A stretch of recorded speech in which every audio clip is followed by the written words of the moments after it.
नमस्कार। Post monsoon season में इस समय देश में तमाम इलाके ऐसे हैं जहां पर लंबे समय से बरसात नहीं हुई है, जबकि उत्तरी और दक्षिणी भारत के क्षेत्रों में तमाम शहरों में तमाम राज्यों में वर्षा का स्पेल एक के बाद एक आ रहा है। इस वीडियो में हम बात करेंगे अगले 3 दिनों के मौसम की, लेकिन उससे पहले एक बार पोस्ट मॉनसून सीजन की बारिश के आंकड़े तो देख लें। देश भर में 1 अक्टूबर से लेकर 17 नवंबर के बीच में बारिश रिकॉर्ड की है। सामान्य से 33% ऊपर 95 मिलीमीटर वर्षा रिकॉर्ड की जाती है, जबकि हुई है 126.8 मिलीमीटर बारिश। दक्षिण भारत के क्षेत्रों में सरप्लस है 6% से, यानी 6% की अधिकता यहाँ पर है। और एक्चुअल रेनफॉल का फिगर है 226 मिलीमीटर। यानी कि इस दौरान अगर हम देखें तो पूरे भारत में सबसे ज़्यादा बारिश साउथ पेनिनसुलर रीजन में होती है, क्योंकि यहाँ पर नॉर्थ ईस्ट मानसून 20 अक्टूबर के आसपास आता है और ये लगातार यहाँ पर बारिश देता रहता है। दक्षिण भारत के क्षेत्रों के बाद मध्य भारत की बात करें तो यहाँ 42% अधिक वर्षा रिकॉर्ड की गई है। 93 रेनफॉल का डेटा है। सेंट्रल इंडिया के बाद उत्तर भारत की बात करें तो 79 मिलीमीटर वर्षा हुई है, और अंतर जो देखेंगे आप तो वो 181% का है, यानी लगभग 3 गुनी बारिश हुई है। जितनी होती है उससे 3 गुना बारिश हुई है 28 मिलीमीटर की जगह पर। ये वजह यह है कि अक्टूबर के शुरुआती समय में काफ़ी ज़्यादा वर्षा रिकॉर्ड की गई थी, जबकि पर्वतीय इलाकों में उतनी अच्छी बर्फबारी या उतनी अच्छी बारिश अभी नहीं हुई है नवंबर के महीने में। पूर्वी और पूर्वोत्तर भारत में 19% की अधिकता है। 164 मिलीमीटर वर्षा यहाँ पर रिकॉर्ड की गई है। और अब बात कर लेते हैं मौसमी सिस्टमों की। WD उत्तर भारत के भागों के करीब पहुंच चुका है, और इसका प्रभाव आप देख सकते हैं। उत्तर भारत के पर्वतीय इलाकों में जम्मू कश्मीर, गिलगित बाल्तिस्तान, मुजफ्फराबाद, हिमाचल और लद्दाख में आज दिखाई दे सकता है। आज इन भागों में बादल रहेंगे।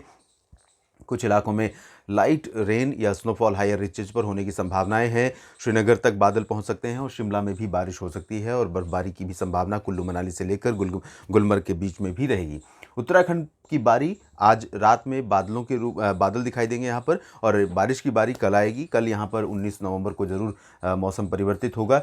लेकिन मैदानी इलाकों की अगर हम बात करें तो यहाँ देखिए आप, सेंट्रल पाकिस्तान जो पंजाब और राजस्थान सटा हुआ रीजन है, यहाँ पर कोई स्ट्रांग सर्कुलेशन अभी नहीं दिखाई दे रहा है। आमतौर पर WD का एक सहयोगी सिस्टम यहाँ पर बनता है, कह सकते हैं उसको।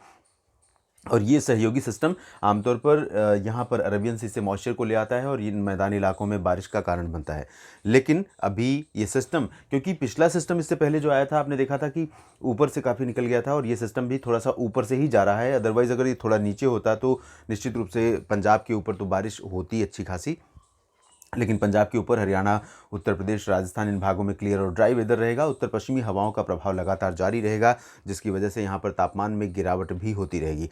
राजस्थान में बीते 24 घंटों में अगर हम देखें तो कई शहर ऐसे हैं, चाहे वो सीकर हो, चुरू हो, अलवर हो या फिर उदयपुर हो, इन सभी भागों में तापमान काफ़ी नीचे रिकॉर्ड किए गए हैं। और उदयपुर में भी तापमान 9 डिग्री सेल्सियस रहा, जो कि सामान्य से काफ़ी कम है। और इसी तरह से आगे भी तापमान में गिरावट होगी। उत्तर प्रदेश, बिहार, झारखंड, पश्चिम बंगाल से लेकर छत्तीसगढ़, ओडिशा, मध्य प्रदेश, गुजरात और महाराष्ट्र, इन भागों पर भी तापमान में गिरावट हो रही है। लेकिन आप देख सकते हैं थोड़ा सा आज रुख हवाओं का बदला बदला सा है।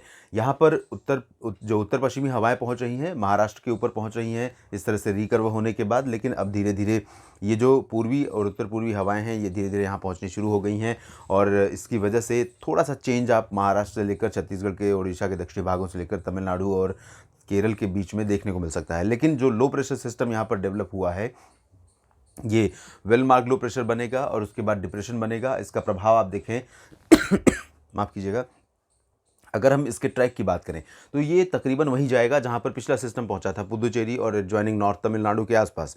लेकिन इसके बावजूद इसका जो दायरा है आप देखिए तो south west bay of Bengal से लेकर north east bay of Bengal तक इसका इम्पैक्ट है। तो यहाँ पर जब ये आगे बढ़ेगा तो भारत का जो पूर्वी तटवर्ती इलाका है, कन्याकुमारी और पंबन, कुड्डलोर, तंजावुर, चेन्नई, पुदुचेरी से लेकर नेल्लोर और श्रीहरिकोटा, प्रकाशम समेत ये जो उत्तरी इलाके हैं, विशाखापट्टनम और कलिंगापट्टनम, साथ ही साथ ओडिशा में पारादीप और पुरी, कटक, इन भागों तक इस सिस्टम का असर दिखाई देगा और बादल बढ़ेंगे। लेकिन मेन इम्पैक्ट इसका तमिलनाडु और आंध्र प्रदेश के ऊपर रहेगा। उसके बाद जब ये अंदर पहुंचेगा तो केरल और कर्नाटक को प्रभावित करेगा।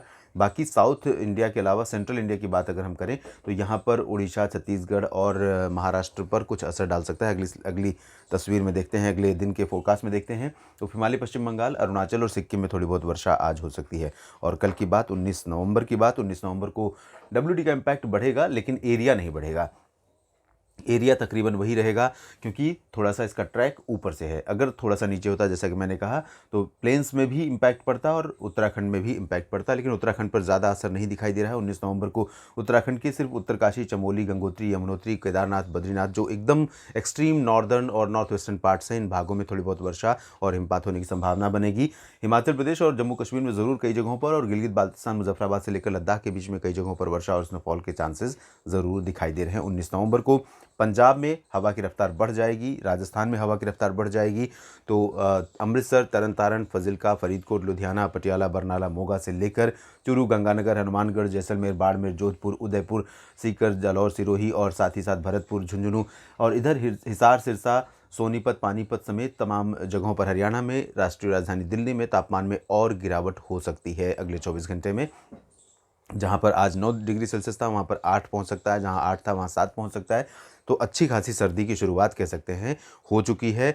अब बारी है एक बारिश के स्पेल की। बारिश का स्पेल आ जाएगा उत्तर भारत के इलाकों में, उसके बाद आप देखेंगे कि कोहरा और कुहासा भी शुरू हो जाएगा जैसे टेम्परेचर डिक्रीज़ करेगा। तो ये स्थितियाँ अब बदलती हुई नज़र आ रही हैं। उत्तर प्रदेश में हवाओं का रुख थोड़ा सा चेंज हो रहा है। उत्तर प्रदेश में तापमान में गिरावट का सिलसिला बिहार, झारखंड और पश्चिम बंगाल, उड़ीसा, छत्तीसगढ़ की तरह ही थम जाएगा। पश्चिमी यूपी में आगरा, अलीगढ़ और गौतम बुद्ध नगर, बुलंदशहर, हाथरस के दक्षिणी हिस्सों में, यानी ये वाला जो हिस्सा आप देख रहे हैं, इन भागों में तापमान में गिरावट होगी। साथ ही झांसी, ललितपुर तक तापमान में गिरावट होगी।